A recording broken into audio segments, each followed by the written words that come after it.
श्री राधे राधे प्रिय मित्रों, आज हम पौष पूर्णिमा की कथा कहने जा रहे हैं। लेकिन उससे पहले हम पौष पूर्णिमा का महत्व जान लेते हैं। पौष पूर्णिमा सूर्य देव का माह कहलाता है। कहा जाता है कि इस मास में सूर्य देव की आराधना से मनुष्य को मोक्ष की प्राप्ति होती है। इसलिए पौष पूर्णिमा के दिन पवित्र नदियों में नहाने व पूजन करने से मनोकामनाएं पूर्ण होती हैं और जीवन में आने वाली बाधाएं दूर होती हैं। पौष पूर्णिमा के दिन काशी, प्रयागराज और हरिद्वार में गंगा स्नान का बड़ा महत्व होता है। इस दिन पूजा, जप, तप और दान से न केवल चंद्रदेव बल्कि भगवान श्री हरि की भी कृपा मिलती है। पूर्णिमा और अमावस्या को पूजा और दान करने से व्यक्ति के समस्त पाप कट जाते हैं। अगर नदियों में नहीं जा सकते हैं तो हम अपने नहाने के पानी में थोड़ा गंगा जल डालकर नहा सकते हैं। तो चलिए कथा शुरू करते हैं। पूर्व काल में वैभव से परिपूर्ण कातिका नाम का एक महानगर था। उस नगर के राजा का नाम चंद्रहास था। उस नगर में धनेश्वर नाम का ब्राह्मण निवास करता था। उसकी परम सुशील पत्नी का नाम रूपवती था। वह दोनों प्राणी उस नगर में अत्यंत प्रेम के साथ जीवन व्यतीत कर रहे थे। उनका घर धन, धान्य आदि से परिपूर्ण था। किसी प्रकार की कोई कमी नहीं थी। उन दोनों को केवल एक ही दुख था कि उनके कोई संतान नहीं थी, जिसके कारण वे दोनों सदैव उदास रहते थे। एक समय की बात है कि उस नगरी में एक महान तपस्वी साधु आया। उस साधु का नित्य नियम था कि वह प्रातः भिक्षा के लिए निकलता था और धनेश्वर के पास पड़ोसियों के भवन में भिक्षा मांगता था और वापस चला जाता था। किंतु धनेश्वर के घर उसने कभी भिक्षा नहीं ली थी। योगी का यह नित्यकर्म जब धनेश्वर को ज्ञात हुआ तो वह अपने को भाग्यहीन जानकर अत्यंत दुखी हुआ और एक दिन अतिशुद्ध होकर धनेश्वर साधु की कुटिया में जा पहुंचा और हाथ जोड़कर बोला, हे महाराज, आप मेरे पास पड़ोस के घरों में नित्य भिक्षा लेते हैं किंतु मेरी भिक्षा स्वीकार नहीं करते। हे महात्मन, मैंने ऐसा कौन सा अपराध किया है जिसके कारण आप मेरे घर की भिक्षा भी नहीं लेते हैं? तब साधु बोला, निसंतान व्यक्ति का अन्न पावन नहीं होता, उसके ग्रहण करने से पातक लगता है। इस कारण मैं तुम्हारे घर से भिक्षा नहीं लेता हूँ। साधु के ऐसे वचन सुनकर धनेश्वर की आंखों में आंसू बहने लगे और वह रोता हुआ साधु के चरणों में लेट गया और बोला, हे महाराज, आप सर्वज्ञ हैं, तीनों काल, भूत, भविष्य, वर्तमान के ज्ञाता हैं। आप मुझे कोई ऐसा सुगम उपाय बताने की कृपा कीजिए जिसके द्वारा मेरा भाग्योदय हो जाए और इस दुख से छुटकारा पा जाऊं, अर्थात मुझे भी पुत्र लाभ होवे। धनेश्वर के ऐसे आर्त वचन सुनकर थोड़ी देर विचार मग्न रहने के बाद योगी बोला, हे ब्राह्मण, तुम महामाया चंडी देवी की उपासना करो। उनकी परम कृपा से तुमको अवश्य ही पुत्र लाभ होगा। योगी का ऐसा आदेश पाकर धनेश्वर ने अपने घर आकर सारा हाल अपनी पत्नी को सुनाया और उससे परामर्श कर अपना घर त्याग कर तपस्या के लिए वन में चला गया और निराहार रहते हुए श्रद्धा पूर्वक चंडी की उपासना करने लगा। इस प्रकार निराहार तपस्या करते हुए जब 20 दिन व्यतीत हो गए, तब 21वें दिन रात्रि के समय स्वप्न में चंडी देवी उसे दर्शन देकर बोली, धनेश्वर, तेरे एक पुत्र होगा, परंतु वह 16वें साल में काल कलवित्त होगा। तब धनेश्वर हाथ जोड़कर बोला, हे जगत जननी, आप मुझे कोई ऐसा उपाय बताने की कृपा कीजिए जिससे वह पूर्ण आयु प्राप्त कर सके, असमय में मृत्यु को न प्राप्त हो। तब चंडी देवी बोली, तुम दोनों पति पत्नी यदि 32 पूर्णमासी का व्रत श्रद्धा पूर्वक करो तो तुम्हारा पुत्र चिरायु हो सकता है। तब धनेश्वर बोला, हे माता, इसकी विधि क्या है? तब देवी बोली, संपूर्ण दिवस निराहार रहने के बाद संध्या को एक आटे की दीपक बना स्वच्छ रुई की बत्ती एवं घृत के संयोग से प्रज्वलित कर विधि पूर्वक शिवा सहित शिव का पूजन करना। इस प्रकार 32 पूर्णमासी का व्रत करने से पुत्र चिरायु हो जाएगा। अब तुम्हें पुत्र होने का उपाय बताती हूँ। प्रातः काल तुमको सामने वाले आम के वृक्ष में एक सुंदर फल लगा दिखाई देगा। पेड़ पर चढ़कर तुम उसे तोड़ लाना और जिस दिन तुम्हारी पत्नी ऋतु काल के पश्चात स्वच्छ होवे उसे खिला देना। इससे तुम्हारी कामना पूर्ण होगी। इतना कहकर देवी अंतर्ध्यान हो गई। प्रातः देवी के कहे अनुसार सामने ही आम का पेड़ पर सुंदर फल को लगा देख धनेश्वर पेड़ पर चढ़ गया और सावधानी से फल तोड़कर नीचे उतर आया। फिर प्रसन्नता के साथ अपने घर जाकर सारा हाल अपनी पत्नी को सुनाया। देवयोग से उसकी पत्नी उसी दिन ऋतु स्नान के बाद स्वच्छ हुई थी। उसने शंकर जी को बार बार स्मरण करके वह फल खाया और देवी की परम कृपा से गर्भवती हो गई। 9 मास पश्चात 10वां मास प्रारंभ होते ही उसके एक चंद्रकांति के समान सुंदर एवं स्वच्छ पुत्र उत्पन्न हुआ। देवी की कृपा होने के कारण दोनों पति पत्नी ने उसका नाम देवदास रखा और प्रेम से उसका पालन पोषण करने लगे। अब वह बालक चंद्रकला के समान बड़ा होने लगा। देवी की कृपा से वह बालक पढ़ने लिखने आदि में अति निपुण था। जब वह 7 बरस का हुआ तो धनेश्वर ने अपनी पत्नी को पूर्णमासी का स्मरण दिलाया और दोनों पति पत्नी नियम पूर्वक पूर्णमासी का व्रत करने लगे। इस प्रकार धीरे धीरे 15 वर्ष व्यतीत हो गए और देवदास में 16वें वर्ष में पैर रखा।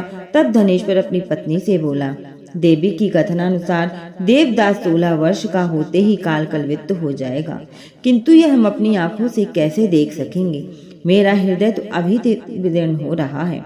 तब पत्नी से परामर्श दिया कि मेरी राय से देवदास को उसके मामा के साथ शिव नगरी काशी भेज दिया जाए। वह वहीं रहकर विद्या अध्ययन भी करेगा और जिन भगवान शंकर की कृपा से हमें प्राप्त हुआ है वही इसे पूर्णायु प्रदान करेंगे। इस प्रकार आपस में विचार मग्न करके देवदास के मामा को बुलाकर दोनों को काशी के लिए रवाना किया और दोनों माता पिता उसकी कुशलता की कामना हेतु पूर्णिमा का व्रत हुए दिन व्यतीत करने लगे। देवदास अपने मामा के साथ काशी पाठशाला पर चला गया और कई दिन बाद एक नगर में जा पहुंचा जब तक शाम हो गई थी। अतः दोनों मामा भांजे एक धर्मशाला में जा ठहरे। उसी धर्मशाला में एक बारात आकर ठहरी। देवी प्रेरणा से जब भावर का समय आया तब कुछ देर पूर्व ही दूल्हे को पक्षाघात का प्रबल आक्रमण हुआ।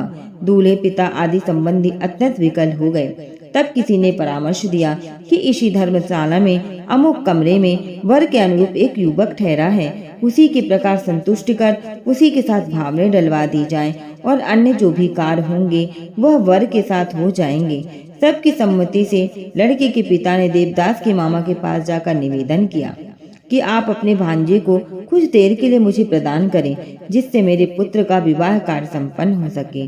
तब उसके मामा ने कहा कि कन्यादान के समय मधुपर्क के अतिरिक्त जो कुछ भी मिलेगा वह मैं ले लूंगा। यदि आपको यह बात स्वीकार है तो मेरा भांजा आपके कार्य हेतु प्रस्तुत है। वर के पिता ने उसका यह प्रस्ताव तुरंत ही स्वीकार कर लिया और देवदास को दूल्हा बना दिया और उसी के साथ विवाह कार्य संपन्न हो गया और उसे कन्या के साथ भोजन के लिए एकांत भवन में भेज दिया। किंतु देवदास मारे सकोच के भोजन न कर सका और मन में विचार करने लगा कि यह दूसरे की स्त्री और इसके साथ भोजन करने से इसका धर्म नष्ट हो जाएगा। इस सोच के मारे उसकी आंखों से आंसू झलक उठे। यह देखकर वह कन्या बोली, मैंने देव द्विज अग्नि और अनेक संबंधियों के समक्ष आपको पति के रूप में स्वीकार किया है।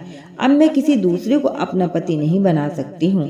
तब देवदास बोला कि आपके इस निश्चय से आपका अनिष्ट होगा, क्योंकि मेरी आयु का केवल 1 वर्ष शेष रह गया है। अतः इस विचार को अपने हृदय से निकाल दीजिए। तब कन्या बोली, हे स्वामी, आप मेरी चिंता न कीजिए। यदि मैं धर्म पद पर अडिग हूँ तो ईश्वर मेरा कल्याण करेगा। आप इसकी चिंता त्याग कर प्रेम से भोजन करो। तब देवदास ने उसके साथ भोजन कर शयन किया और प्रातः ब्रह्म बेला में ही शय्या त्याग कर पत्नी को जगाया और उसे दुपट्टा प्रेम पूर्वक प्रदान करके बोला, हे भावनी, अब मैं तुम्हें विदा होकर जनवासी में जा रहा हूँ। यदि परमात्मा की कृपा से जीवित रह गया तो अवश्य ही मिलूंगा। वैसे मेरी मृत्यु व जीवन जानने के लिए तुम अपने भवन में उत्तम सुगंध वाले नवपल्ली का पेड़ लगाना और उसे नित्य प्रति अपने हाथों से सींचना। जब तक वह पेड़ हरा भरा व फलता फूलता रहे तो मुझे जीवित समझना। कदाचित वह पेड़ मुरझा कर सूख जाए तो जान लेना कि मैं संसार में नहीं रहा। अतः संतोष के साथ मर्यादा का पालन करना। इतना कह पत्नी से विदा होकर देवदास अपने मामा के पास जा पहुंचा और दोनों मामा भांजे उसी समय काशी यात्रा पर चल पड़े। कुछ काल बाद काशी में जा पहुंचे। इधर सवेरा होते ही बारात विदा की तैयारी होने लगी और समस्त बारातियों व वर के साथ वर का पिता मंडप में जा पहुंचा। तब उस कन्या ने वर को देखकर अपने पिता को कहा बोली कि आपने जिस वर के साथ मेरा विवाह किया है वह यह नहीं है, अतः यह मेरा पति नहीं है, मैं इसके साथ नहीं जाऊंगी। तब तो सभी बाराती बिगड़कर बोले, तुम्हारी शादी इसी वर के साथ हुई थी, अतः तुमको चलना पड़ेगा। तब कन्या बोली, मैंने कन्यादान के समय कुछ आभूषण वर को दिए थे, वह दिखाइए, तथा मैंने क्या क्या गुप्त बातें इसे बताई थी वह सुना दें। यदि सत्य होगा तो मैं जान लूंगी। कन्या के ऐसे वचन सुनकर पक्षाघात से पीड़ित वर लज्जित हो गया और समस्त बारातियों के साथ वापस चला गया। काशी जी में निवास करते हुए 1 वर्ष होने को आया तो एक दिन काला सर्प उसे डसने की कामना से उसके कमरे में आया। देवदास उस समय सो रहा था, अतः उस सर्प का आगमन न जान सका और उस सर्प के प्रभाव से देवदास के आसपास की सारी धरती काली पड़ गई, परंतु विष का प्रभाव देवदास पर न हुआ, क्योंकि उसकी माता 32 पूर्णिमाओं का अपना संकल्प पूरा कर चुकी थी। अतः देवदास के प्राण न निकले और वह जीवित रहा। सांप के निष्क्रिय होने का समाचार जब यमराज को ज्ञात हुआ तो वह अपने वाहन पर सवार हो देवदास के प्राण लेने को चला। रात्रि का समय था। काशी में काशीपति के गण चारों ओर घूम घूम कर पहरा दे रहे थे। अचानक उनकी दृष्टि यमराज पर पड़ी तो वह उनके आने का कारण जानने की उत्सुकता को दबा न सके और यमराज के पीछे चल दिए। अपने प्रयासों से उनके आने का अभिप्राय ज्ञात कर लिया और यह समाचार देने के लिए वह देवाधिपति शंकर जी के पास पहुँचे और विस्तार से सारा हाल भवानी शंकर को सुनाया। त्रिकालदर्शी शिव जी ने अपनी योगिक शक्ति से उसकी माता द्वारा व्रतों का संकल्प, यमराज के आगमन का सारा हाल गिरजा को सुनाया। यह सुनकर गिरजा मातृ व्यथा से व्यथित हो शिव जी से बोली, हे स्वामी, मेरा निवेदन है कि आप उस अबोध देवदास को अभयदान दीजिए, क्योंकि वह आपकी शरणागत और उसकी माता ने भी आपकी पूजा करते हुए 32 पूर्णिमाओं का व्रत किया है, इसलिए उस पर कृपा करके देवदास को जीवन दान दीजिए। भक्त वत्सल भगवान शिव ने गौरा के ऐसे वचन सुनकर हर्षित हो देवदास के स्थान पर गए जहाँ वह प्राणहीन निश्चल पड़ा था।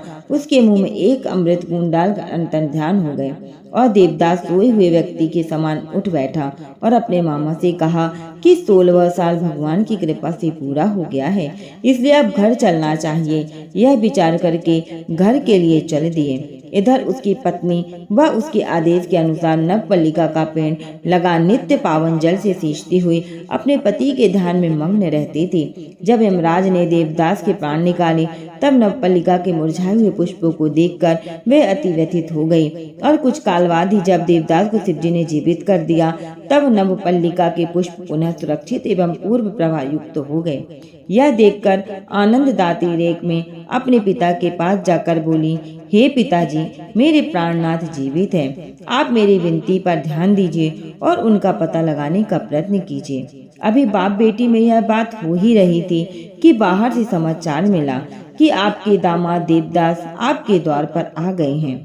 तब दोनों बाप बेटी परम प्रसन्न हो शिव जी का गुणगान करने लगे और अपने संबंधियों को एकत्र कर सबके समक्ष उसकी परीक्षा करके और परीक्षा में भलीभांति जब विश्वास हो गया कि यह वही लड़का है जिसके साथ विवाह हुआ था, तब बड़ा आनंद मनाया और 1 सप्ताह तक उसकी मेहमानदारी करने के बाद तमाम दहेज आदि के साथ कन्या सहित विदा कर दिया।